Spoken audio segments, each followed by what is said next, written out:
Yeah, yeah, that was one of them, They and paid. that was one of the early things that the old AFL was fighting. That differential. They hated that differential. The labor movement, such as it was, it was pretty weak at that time. But I remember that was one of the things that even the Central Labor Union Council here, and all these people were fighting that, because that differential, that was a very unfair thing. Well, the management fought for that differential. Oh, I know they did. Sure, they did. You want to talk Because about see, that? I can't talk about that because I don't know that much about it. Um, but I know a lot of the mills, see, in the South were owned by uh, northern companies. A lot of them were.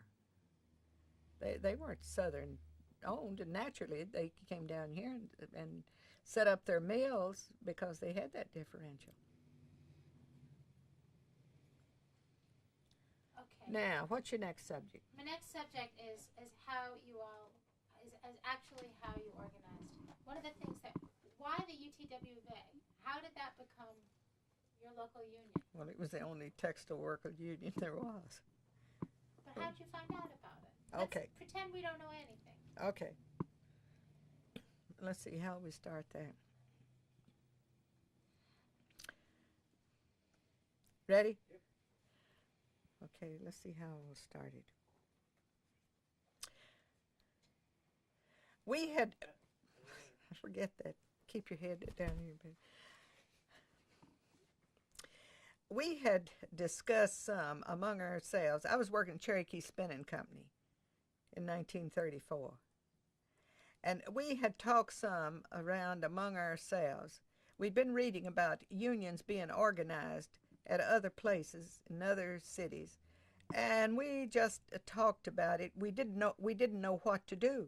We didn't know anything about unions, but a union organizer, he was a railroad boiler maker of all things, came into Knoxville to organize the mills here.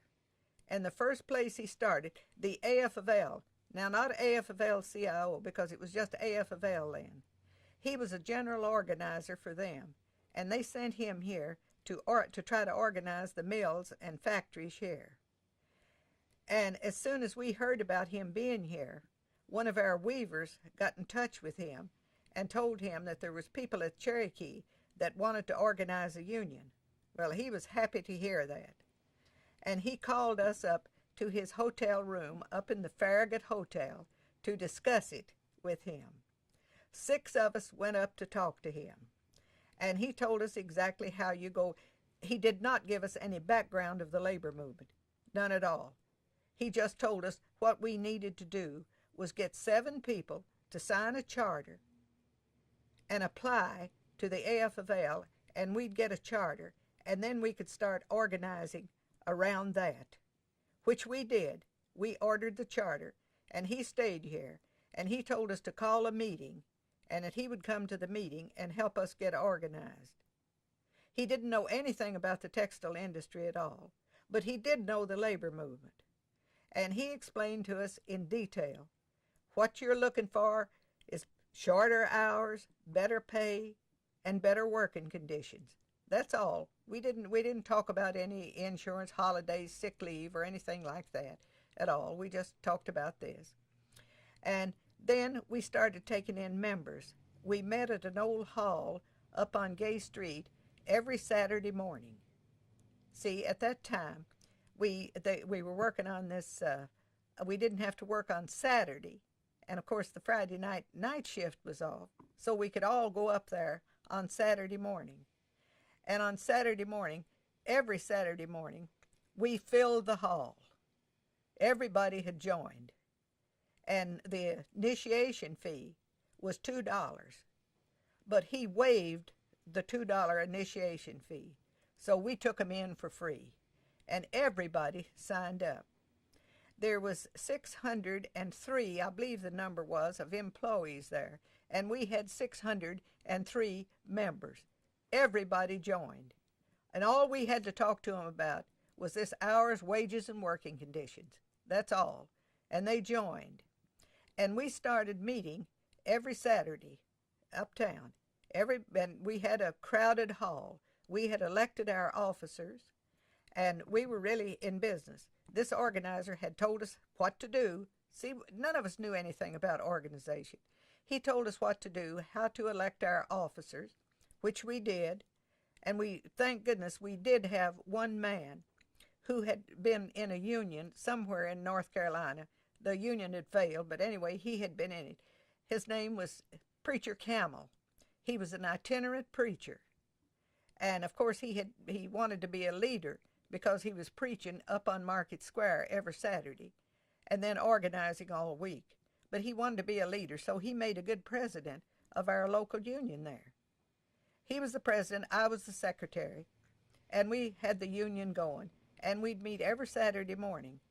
And we kept meeting until another organizer came to town, and he told us it was time for us to try to get a contract with the company, which we did. He helped us draw it up, and we had this contract all underway and was in the process of making an appointment with management to get our contract negotiated when the nationwide textile strike was called. We hadn't been organized. It was less than a year, about 6 or 7 months. There was no leadership except this one itinerant preacher. That was the best leader that we had. Still, we were called out on strike. And we thought, and the AFL organizers and all of them told us that we should come out on strike, that's your international union calling the strike. And we went out on strike from that. And I have always thought, and still do today, that calling that strike at that time was a mistake. If we had been left alone and not called out on the strike, I think we would have got some kind of a contract signed, and we would have still had a union. But with the people, we went out on strike, and with the people had nothing, Depression days, we had nothing, but that little paycheck that was coming in, and the men's wives were needling them to go back to work. There was children, their children were getting hungry, the rent was due, and so gradually they got an injunction against us that we couldn't strike, we couldn't picket any longer. So then the strikers started drifting back, and our union was gone. The strike was lost, and the union was gone. Now what?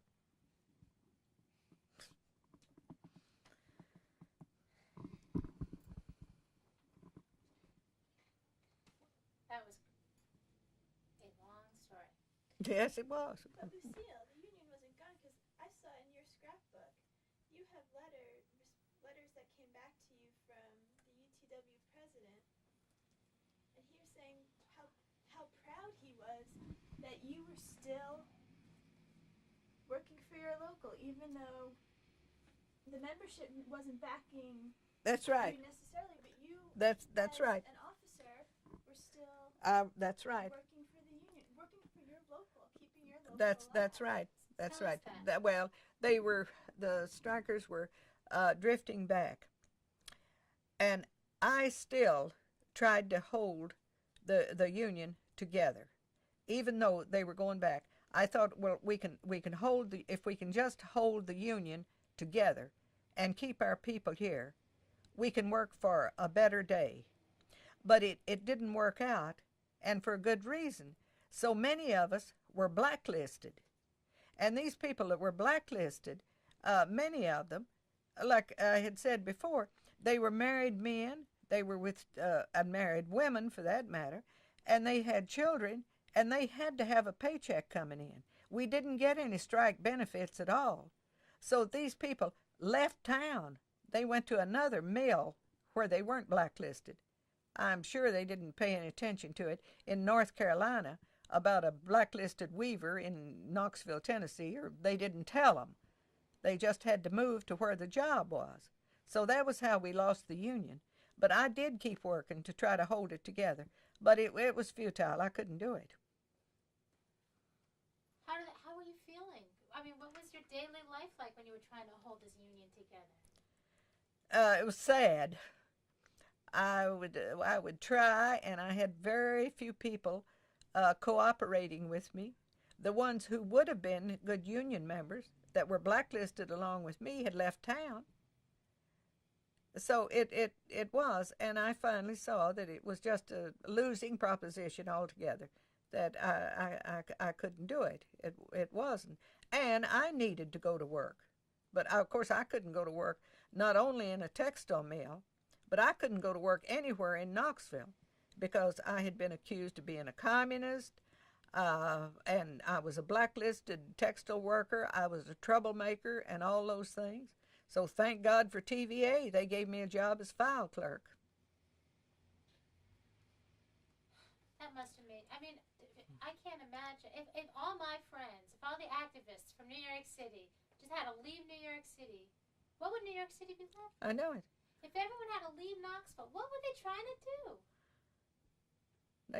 They weren't thinking about that at all.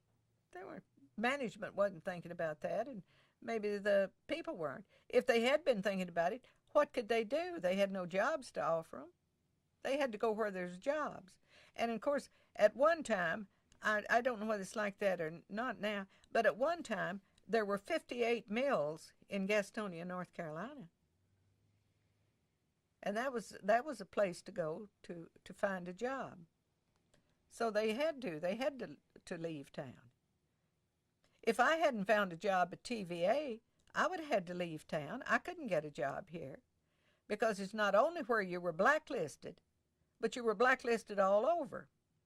Who was going to hire a woman like me that had been accused of being a communist, a troublemaker, a rioter, and causing upheavals and all that kind of stuff? Who's going to hire me? Nobody but TVA.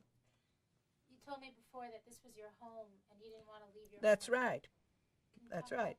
My family was here. Knoxville is, since I lived in the country, Knoxville has always been my home. What do you mean? Wait, since you lived in the country? Well, I was born out of Strawberry Plains, Okay. and I moved here in 1924. And Knoxville, I've always considered Knoxville my home. My whole family lives here. And this is where I wanted to stay. I thought that this is my town as much as it is management's. So why can't I stay here in my own town? Was this a town where you wanted to see something different and you wanted to make changes? Yes, and I was egotistical enough at that time to think that I could make some changes. I'm not that egotistical now. Is that why you didn't leave? That's right.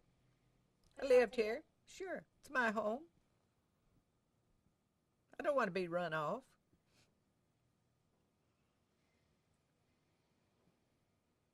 And you weren't, Lucille. Were you? No, I left on my own accord.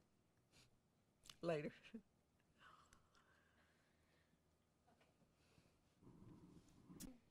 You know, I mean, did your local union start from the beginning of the NRA, Section 7A? Did you, I mean, they were frequent up until the time of the strike? I mean, we met every Saturday for a year and a half? Wait just a minute. What did you say the date of the... Sure, that date is right. And then the General Textile Strike was called in June of next year. That old scrapbook shows that, but I don't know. Did you bring that old scrapbook? Well, anyway, I believe it started in June. We don't have to have those specific dates, do we, or do we? The strike? Uh-huh. The strike started in September of 34. Well, we all don't right. have to go all the way through. We could do it chunk by chunk. Okay. What do you want to know first? I want to talk about the meetings. Okay? So, you were meeting... We held our... What's that? Okay. From the time we were organized, we held a meeting every Saturday. We met in the Moose Hall on Gay Street every Saturday morning at 10 o'clock. And we didn't advertise the meetings at all. We just had everybody knew. We told everybody in the mill. And after the first 2 or 3 meetings, they knew that we were meeting every Saturday. And sometimes people have asked me, well, what did you talk about every Saturday? Well, what we started out talking about every Saturday was was just complaining about our conditions and about the wages. It was just a real sad session of complaints, of talking about that. And then when we got into writing our contract, then everybody was interested. Everybody wanted to know what's going into this contract. Are we going to get more money? Are we going to get, what's going to happen? Are we going to get a lunch hour? And how are we going to word it? And all those things. So the contract was one thing that kept, well, that was the major thing, that kept us meeting up until we were called out on strike, to be sure we had the contract right. And who should be on the contract committee?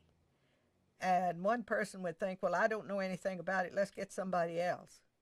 So the contract committee was meeting, sometimes we'd meet 2 or 3 times a week to try to get this contract right. I don't know why now. We didn't have some other union contract to go by, but we didn't have. We had to make up our contract. And we were getting ready to present it to management at the time we were called out on strike. Did you open your meetings with a special ceremony or a prayer or a song? These meetings that we held every Saturday, they were opened with prayer. Naturally, it would have been because our president was this itinerant preacher. And our meetings were always opened with prayer and closed with prayer.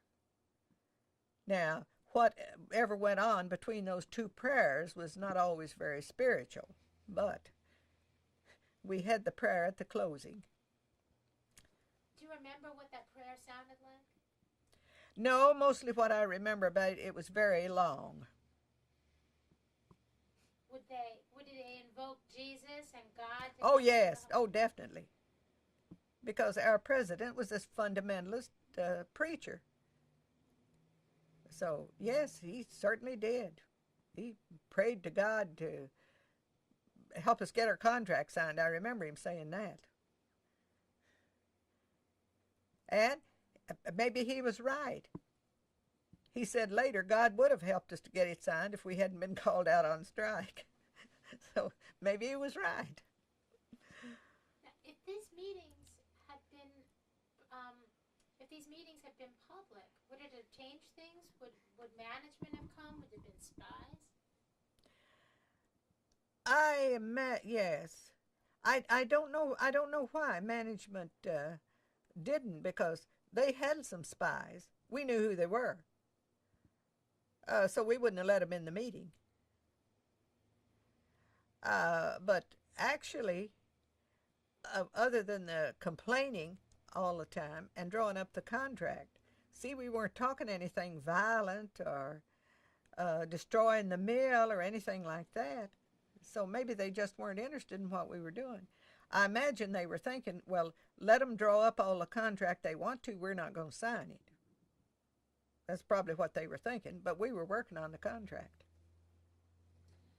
What did this do for you? Had you ever socialized with people before? I mean, the mill's a very noisy place. So all of a sudden you had this meeting and this time to be with each other in a different way. Could you talk about that? Well, in the mills, in a way, I've thought about that later. We were segregated in a way.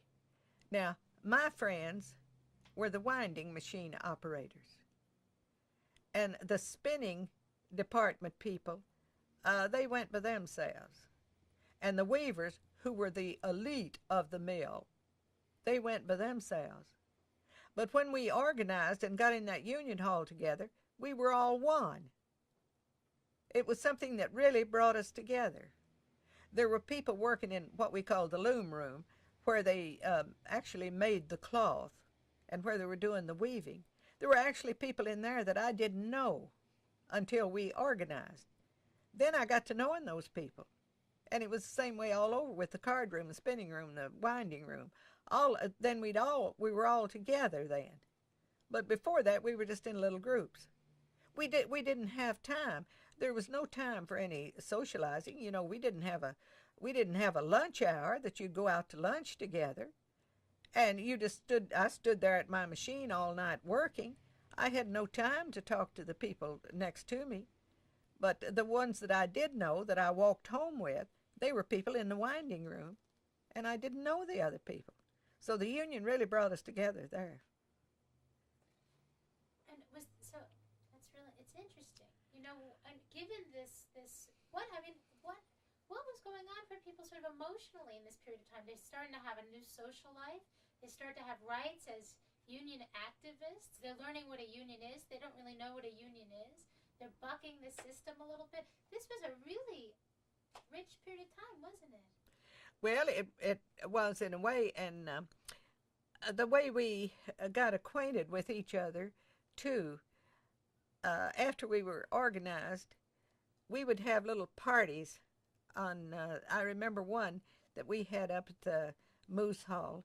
We'd have things like pie suppers and little dances and things like that to get the group together, because we always be in this part of the country where country music abounds. We always had somebody that could play it. There was a piano in the hall, and we always had somebody that could play the fiddle and the guitar, so we didn't have to go out of our own ranks to get music. So we did begin associating with each other more so than we ever had before, because we didn't know each other.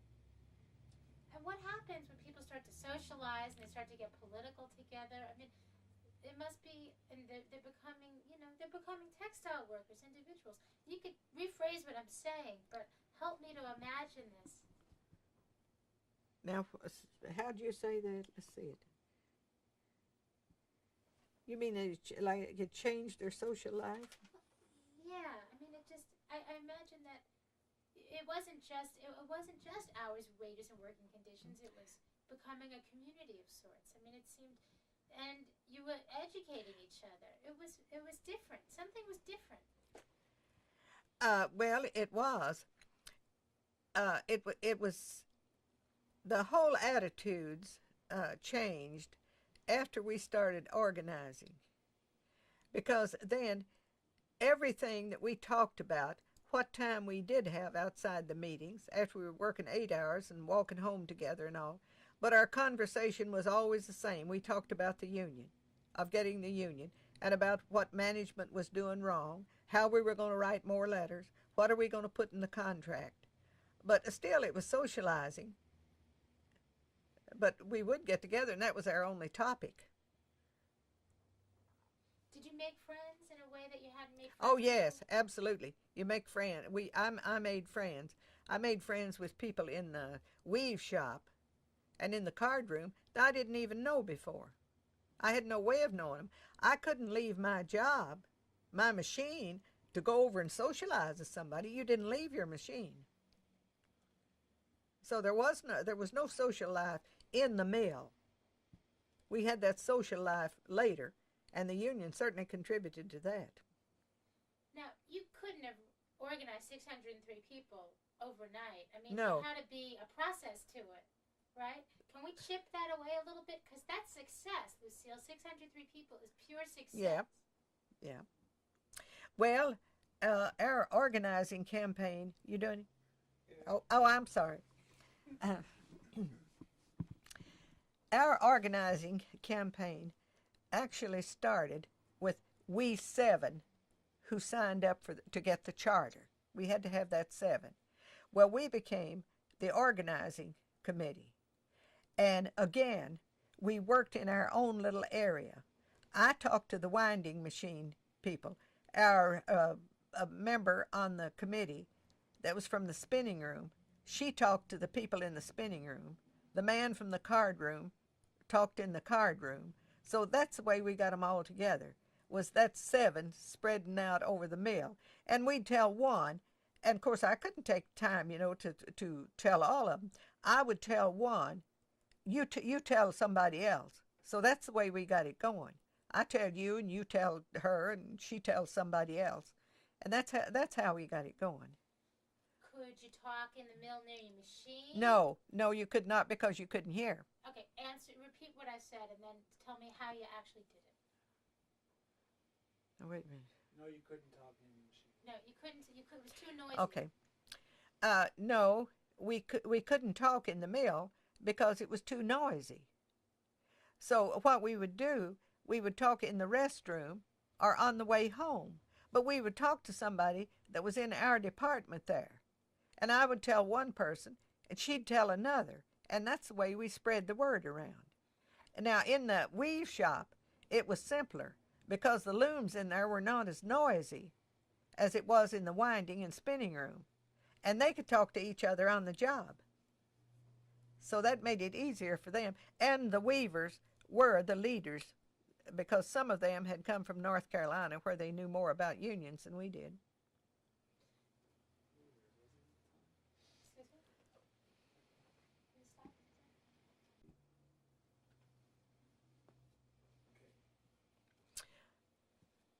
In the mill, it was so noisy that I couldn't talk to people next to me about the union.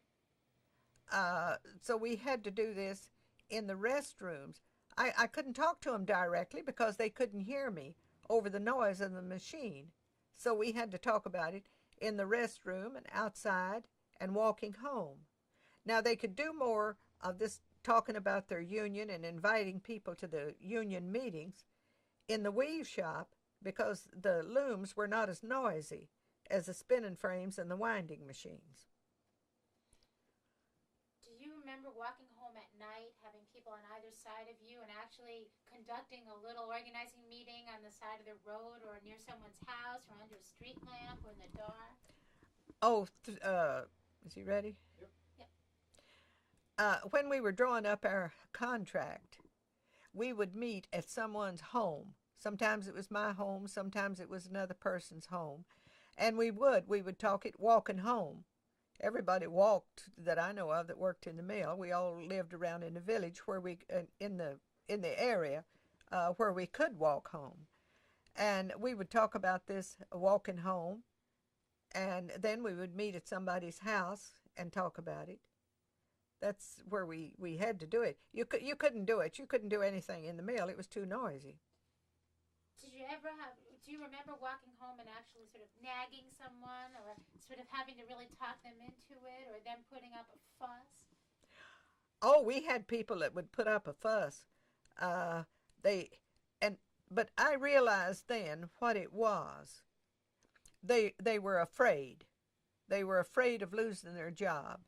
They were afraid that if the boss found out that they were going to union meetings or even talking to me, because they knew from the very start that I was one of the organizers, that they had to be careful.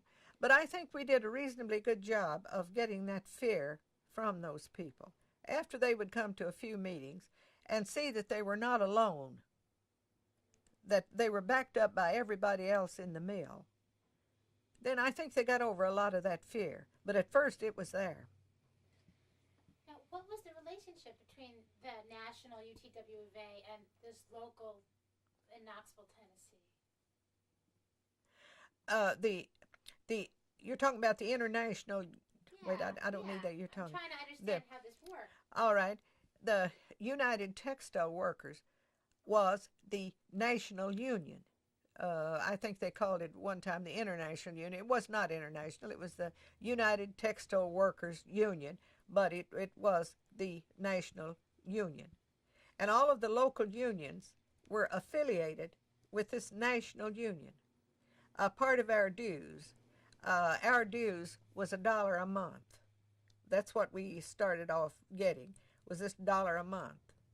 Well, 25 cents of that went to the International Union. And that was something that had to be explained to our members. They could not understand, we're paying dues here, and those people are in Washington. Why do we send them any dues at all? But of course, to have your international union, you have to pay per capita tax to it. So they finally understood that. But it did have to be explained as to why you had to have. And then we pointed out to them that when we belonged to the National Textile Workers Union, we became a part of every other organized textile worker in the country. And that's where we got our strength, of course. One little local union down here in Knoxville would have been nothing.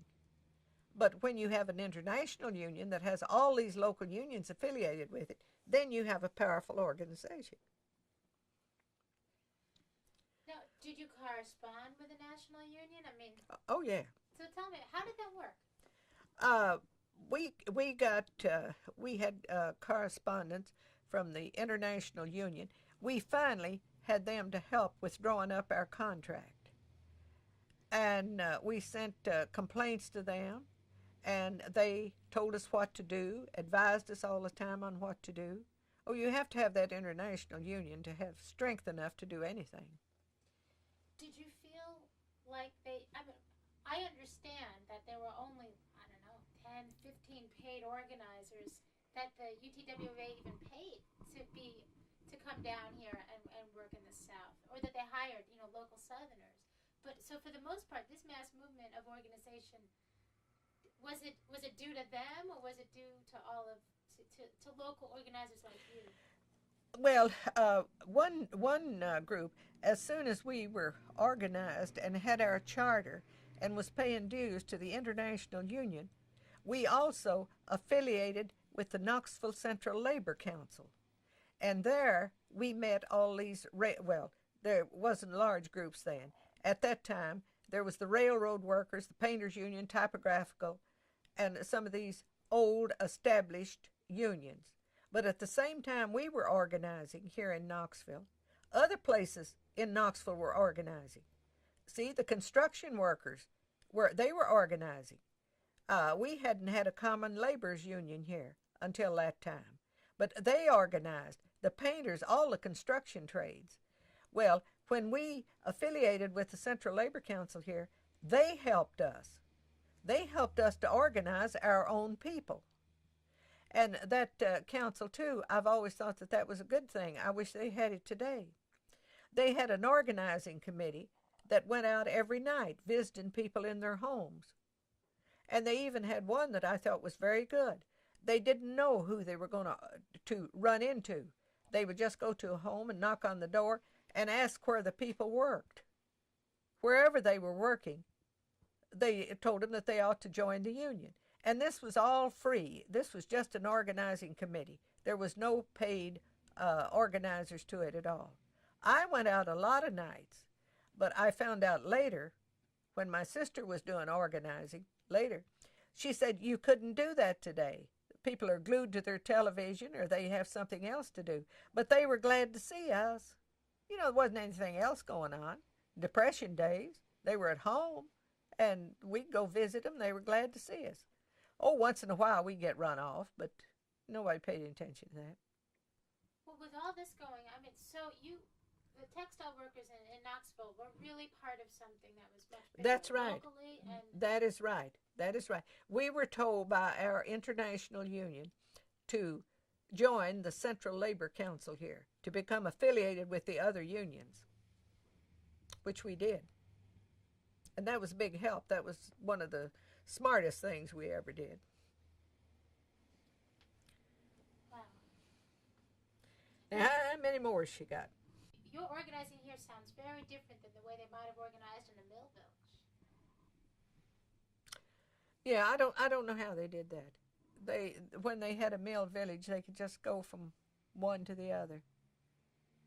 I'm just saying that they didn't have the fact that you had all these other industries here. Yeah. Changed the nature of your organizing. Sure it did. In some way. Mhm. Well, that was a big deal. Black workers, colored workers, were working at your plant at the time. And when I say in your mill, I don't mean necessarily in the mill. I mean, they could have been working in the mill as a janitor. They could have been in the opening room, in the picking room. I know that they had dirty jobs. So if you could maybe just talk about, the black workers in the textile industry at the time. Oh, that's very simple. There's one. Can you say that again? I said that would be very simple. We had one black worker. She was the maid. That's all we had. What was her name? I don't remember. We had two. We first had a woman, and then we had her daughter. I don't remember what her name was. But we knew her, but she was the maid there. See, we had segregation then. There wasn't a black worker in any mill in Knoxville. This standard knitting mill, Brookside, none of those. There wasn't any blacks in the mill. They didn't work together at all. Could they work on the outside, in the opening room, in the picking room, in the No, yard? no. There was no blacks. That one maid was the only one that I ever heard of, and there was none at the other mills. No, they didn't. They didn't work in the mills at all. In Knoxville. It was. Years later. The only thing that black women could do around here at all was to be maids, and the men were janitors, until George Dempster became mayor here, and he opened the door for young women here to go into the nursing profession. The old Knoxville General Hospital was where they trained nurses, and he was the first mayor, and that was well up in 40. Well, did you organize this one black woman who worked for you? She joined. She never did come to meetings, but she joined. She signed a card. Yeah, she would have probably come to meetings if somebody had invited her. I guess they just didn't, just didn't bother.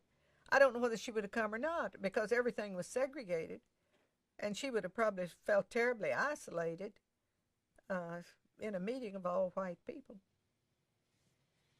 Do you have any idea what the UTW of A's policy was on black workers who worked, whether they worked in the mill or they worked as yard people or sweepers or openers or pickers? It was a small minority of black workers working in the textile industry. Oh, I know. I think in maybe in North Carolina and possibly Georgia.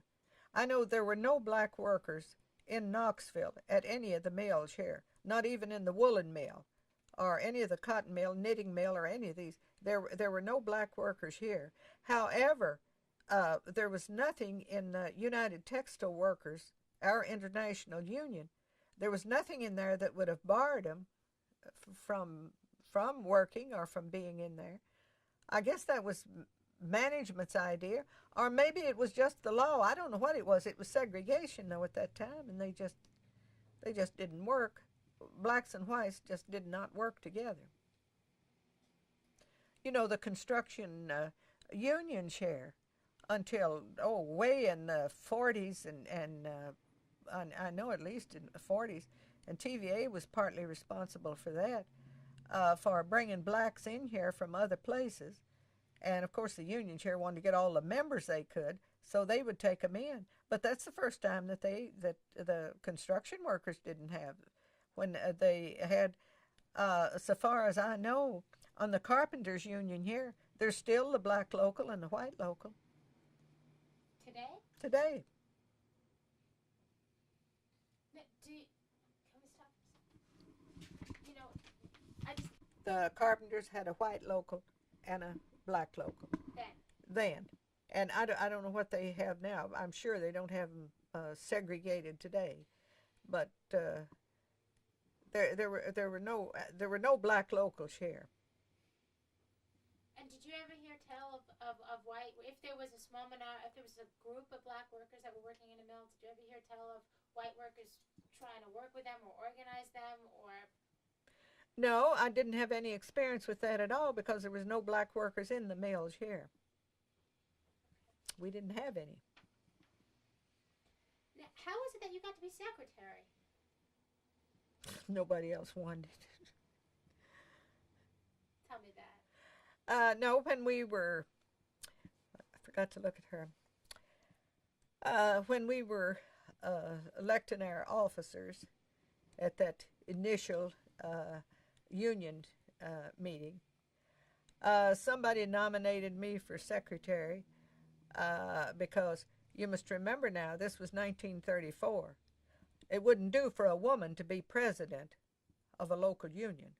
That just wouldn't do. She can be a secretary or a treasurer, but she can't be a president.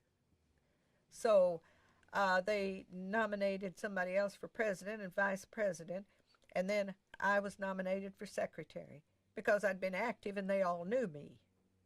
I was better known than any of them. Now, Lucille, it was 1933 when you organized, so... What did I say? You said 1934. Did I? That's Yeah. when we were meeting. And so would you mind telling me that story again? And and end it by telling me if you were proud of that, happy, were you glad to have that job? No, I wasn't, but I'll tell you I was. You don't have. Tell me the truth. Okay, now we start back with the. It was 1933 when we first started organizing. When we first started organizing in 1933, at our initial meeting there, of course, we elected officers. And I guess I was the best known all over the mill. And even one of the women there suggested that I be president. But we both knew better. A woman president of a union? Nobody ever heard of that. So I couldn't be president. So we elected Preacher Camel for president and a man vice president. And then I was elected secretary. I was nominated by one of the women there, and I had no opposition. But I think the reason that I was nominated, they probably thought that I was the only one that would take it because I had been so active in the organizing and all. But that's how I became the secretary. And a secretarial job is one I never have liked. I don't like that taking minutes because I'm not good at it. I listen to what's going on instead of taking notes, and then I forget what happened. So, but I did. I was their first secretary. Did you feel proud of yourself? Not really. I would have preferred that some other woman take that job to get them more active. I would have preferred that.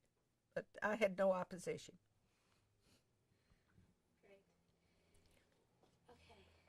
Now we're getting near the end. We are getting there. We are Good. getting there. We are getting there. I bet you hope so. The way that the workers were reacting to their bosses actually in the plant, and were they holding themselves differently or working differently? I don't know whether it was actually showing or not, but they felt it. They felt it. And believe it or not, some of the lower bosses that we call straw bosses, they were on our side, but they were afraid to say anything.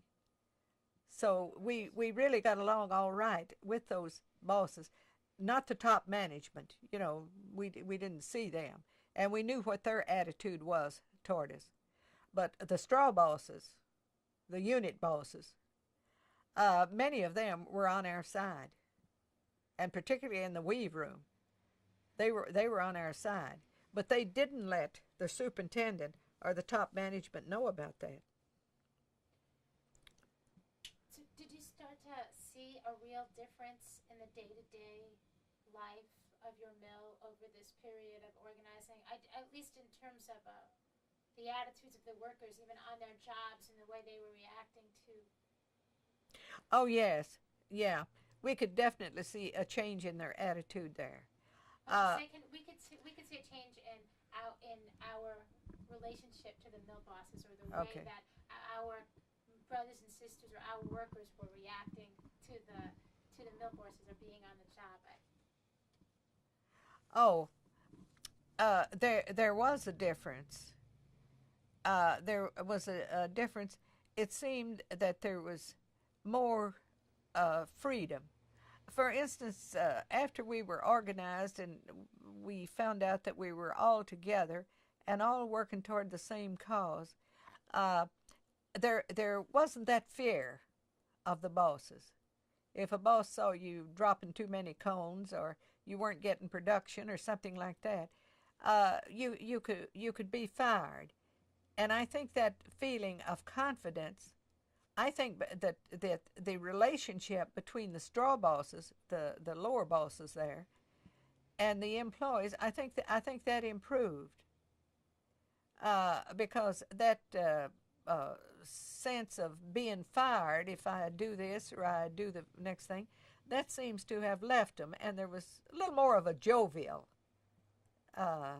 feeling around all through the departments. What about... Yeah. No, you're on a roll, I say. They call it sexual... I could ask my question while you get organized, can I? Yeah, ask away. Okay. They call it sexual harassment now, Lucille. I've heard tell that a lot of women were taken advantage of in these textile mills. That the bosses. You know, I've heard about that too, but I certainly don't have any firsthand knowledge of that. I not a Cherokee.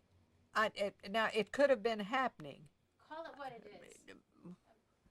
I mean, that the bosses were taking advantage of the girls. Yeah, but I could don't. you repeat my sentence? What did you say? That idea.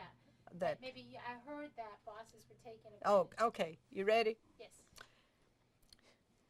I heard that the bosses were taking advantage of the women workers there, but I did not see that at Cherokee.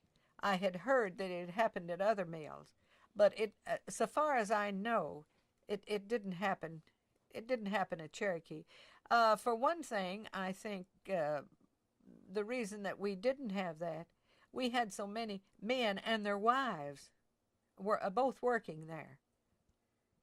That might have been one of the reasons that we didn't have it, because I don't remember any of that ever happening at Cherokee.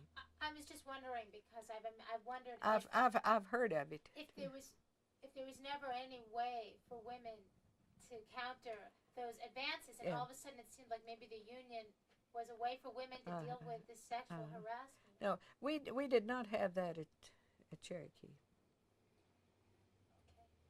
Now, did you realize as you were organizing, you were getting, that this year and a half prior to the strike, maybe you could help us get to the period before the strike when people were starting, not your mill. I understand you guys were getting close to a contract, but in other mills, they were actually losing members. People were being fired for joining the union, right, left, and center in a lot of other mills. The stretch out was getting worse. And those compliance boards weren't doing anything about it. So from what we understand, there was a rise in frustration that all of this organization wasn't starting to yield anything yet, and management was getting away with bloody murder. Okay, go ahead.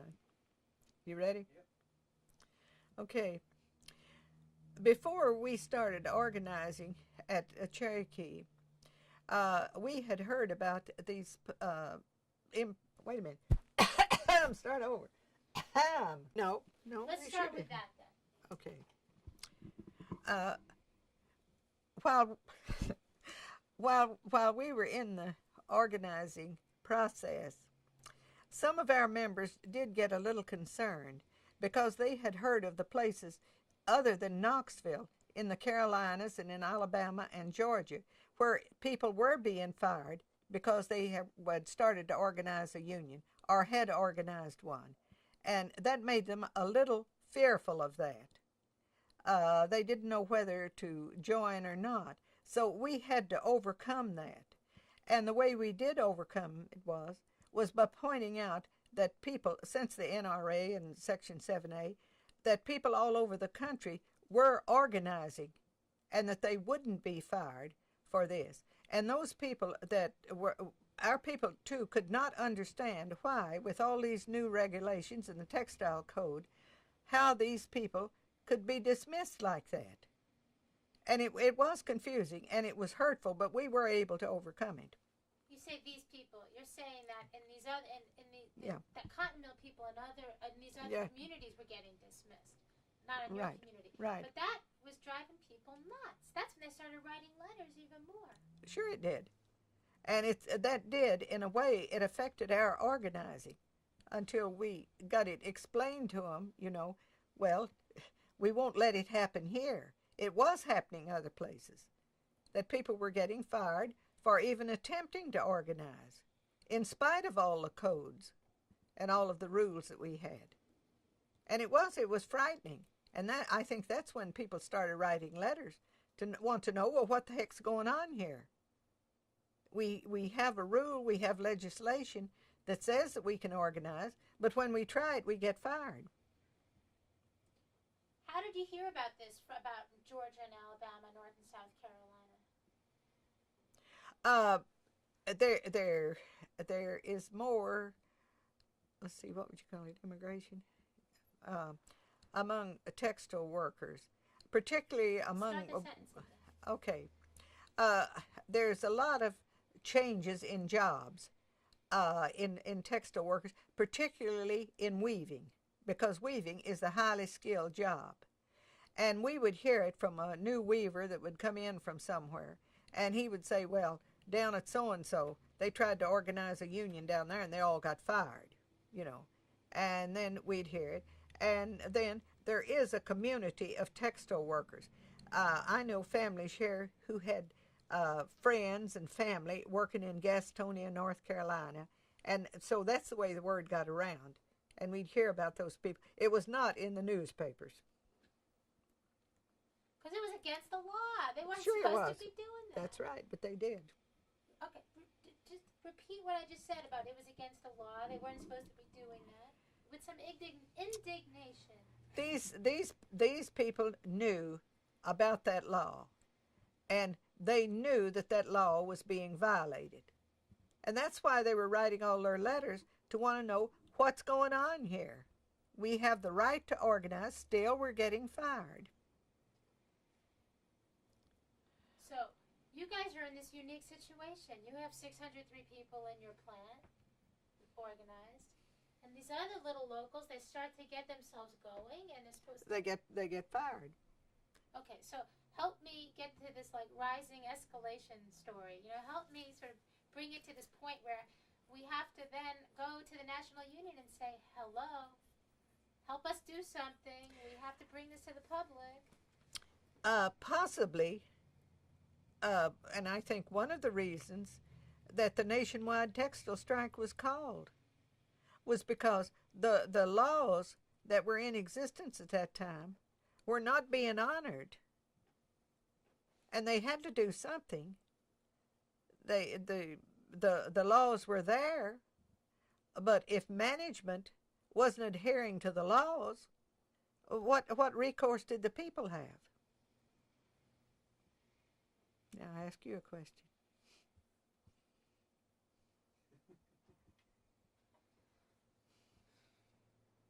So what did the textile workers do? Oh, we went on strike. I don't know what the others did. They did too.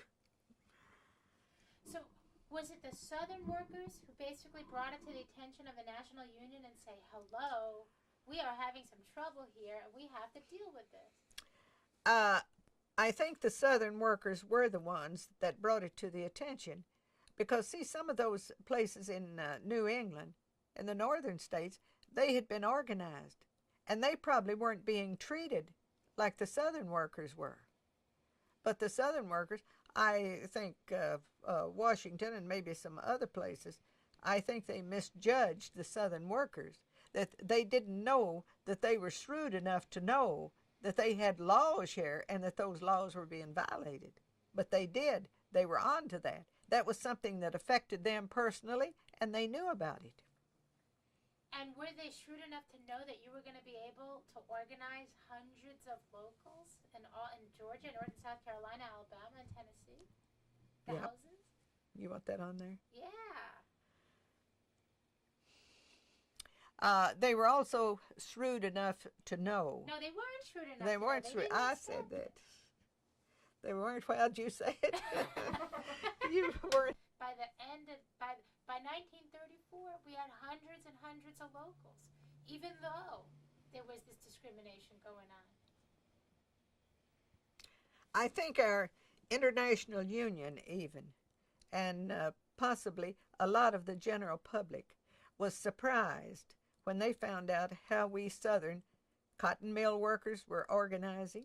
We did keep organizing, and I think that we did that, and I think that we showed some courage there to continue our organizing when actually the laws and the federal legislation that had been passed to protect us was not doing its job. How's that? What do you think management thought? Were they amazed? I don't know what management probably was. Yeah, I think management was the most surprised of all people that Southern workers would organize. They had always had that attitude, this is my plant, these are my bosses, these are my hands. And I think they were the most surprised group that there was anywhere, because they thought they had everything in hand. And then we showed them by uniting that we had some strength too. We didn't have any strength at all, everybody knows that one. And the strength of, there's no strength in one, but when you're united, you do have strength. When you think back 60 years later, and you think and you see all those faces of all those workers who had all that hope, how do you feel? Well, I feel good about those workers that had hope at that time, because I think most of us, it did turn out well. Some maybe it was bad, but I think generally it was. I don't think our strike, even though the strike was lost, I don't think, I agree with our union representatives. No organizing is ever wasted, because when you're organizing a person, you're certainly educating them to a certain extent. And even if you lose your strike, it's not a time wasted. And I don't think our time was wasted in organizing these people. Even though if later they've gone on to something else or forgotten about it, our time wasn't wasted. What if nobody knows about it now? What if they're afraid to tell their children about what they tried to do back 60 years ago? Oh, I don't think that'd happen now, do you? Yes. Do you? Yeah, it might at that. Might at that. And there are people, too, that will not even talk about that strike. I think you run into that. They say it was a sad time in their life. They don't want to remember it at all. And, of course, you have those people, too, who are ashamed of the fact that they worked in a mill and they were on strike. You have some of those.